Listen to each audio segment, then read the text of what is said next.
but actually product development and bringing something to life is a lot of pre-steps, okay? And where I like to start is understanding from the founder, what is the problem you're trying to solve? You came to me with an idea. That idea was likely formulated from something you saw as a pain point. So what are all those pain points?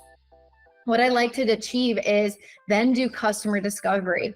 We need to validate all of your ideas. And the reason we do that is because 42% of businesses that fail, they go because they cannot find product market fit.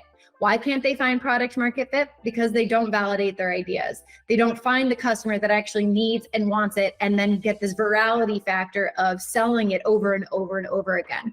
And what we want to minimize is the amount of ideas that get created that have not been validated. So we go through a validation process by communicating with customers, synthesizing your data, and then taking that data, prioritizing it, and really saying, okay, what are the things that they actually need and want?